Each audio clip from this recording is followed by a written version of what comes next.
தெய்வம் நீ என்று உணர் யூடியூப் சேனல் உங்களை அன்புடன் வரவேற்கிறது.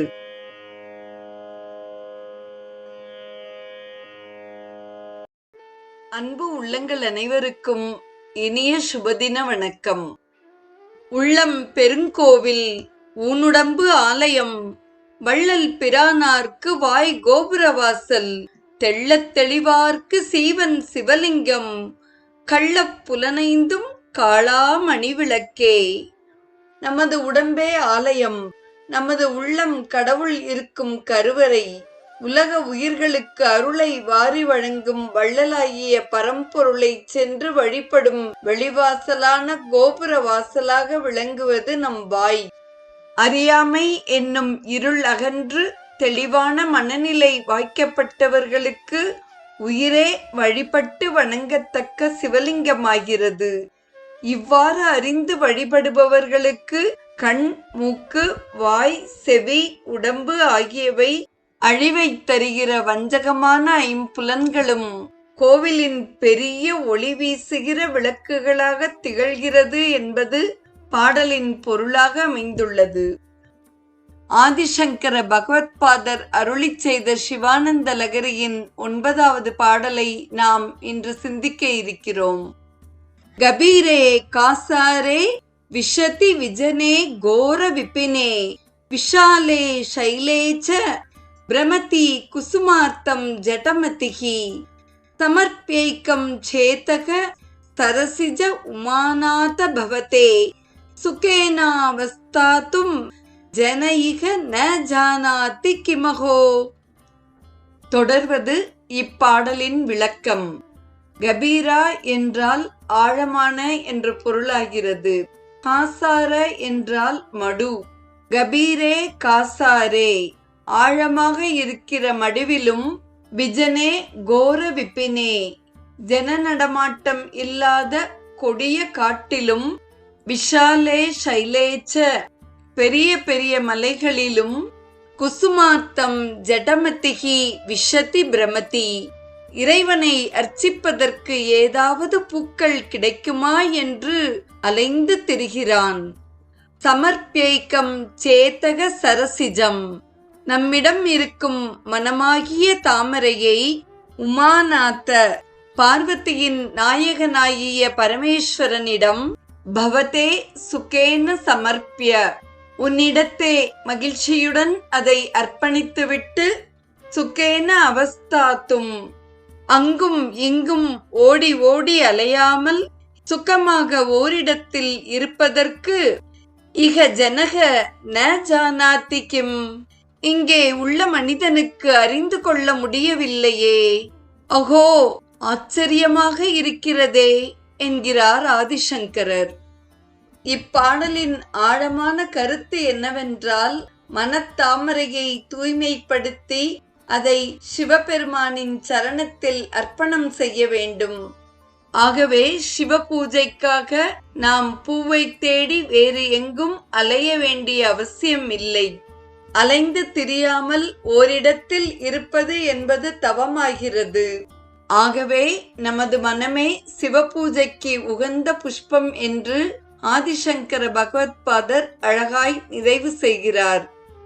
இக்கருத்தையே சிவவாக்கியரும் கூட ஓடி ஓடி ஓடி ஓடி உட்கலந்த ஜோதியை நாடி நாடி நாடி நாடி நாட்களும் கழிந்து போய், வாடி வாடி வாடி வாடி மாண்டு போன மாந்தர்கள் கோடி கோடி கோடி கோடி எண்ணிறந்த கோடியே என்று அழகாய் எடுத்துரைக்கிறார். தொடர்ந்து இப்பாடலை திருமதி பிரேமா நாராயண சுவாமி அவர்களின் இனிமையான குரலில் கேட்டு மகிழ்வோம். கபீரே காஷாரே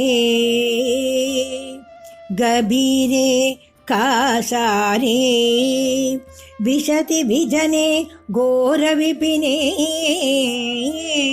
விஷதி விஜனே கோர விபனே विशाले शैले च विशाले शैले च भ्रमति कुसुमार्तं जडमतिं भ्रमति कुसुमार्तं जडमतिं समर्प्यैकं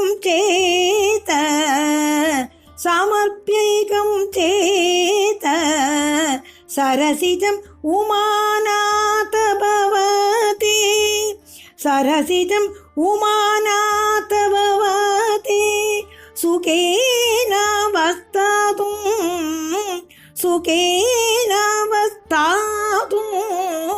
जनयिगन जानाति किमहो जनयिगन जानाति किमहो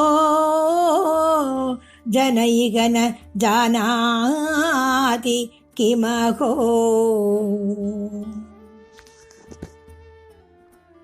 சிவானந்த லகரியை தொடர்ந்து 63 நாயன்மார்கள் வரிசையில் இன்று நாம் தரிசிக்க இருப்பவர் எரிபத்த நாயனார். எரிபத்த நாயனார் சோழநாடு கருவூரில் வாழ்ந்தவர். பக்தர்களை பாதுகாக்க கோடரியை எப்போதும் கையில் வைத்துக் கொண்டிருப்பார். ஒரு சமயம் கோவிலுக்கு பூக்கொண்டு சென்ற சிவகாமி ஆண்டார் என்ற பக்தரை பட்டத்து யானை தாக்கியது. எரிபத்த நாயனார் யானையின் துதிக்கையையும் யானையை அடக்காத பாகன்களையும் வெட்டி வீழ்த்தினார்.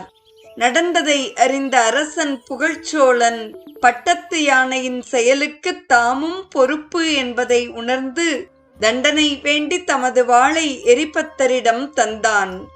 புகழ்ச்சோழன் சிவபக்தன் என்பதால் தமது கழுத்தையே அறுத்துக்கொள்ள முயன்றார் எரிபத்தர்.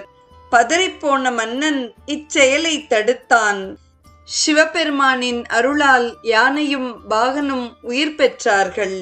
பின் கைலையில் சிவகணங்களுக்கு தலைவரானார் எரிபத்தர். சிவானந்த லகரியின் 9வது பாடலை இயலாகவும் இசையாகவும் அனுபவித்து எரிபத்த நாயனார் பற்றிய குறிப்பையும் செவிமடுத்த அத்துணை நல்ல உள்ளங்களுக்கும் நெஞ்சார்ந்த நன்றி. மீண்டும் நாளைய நிகழ்வில் இணைவோம்.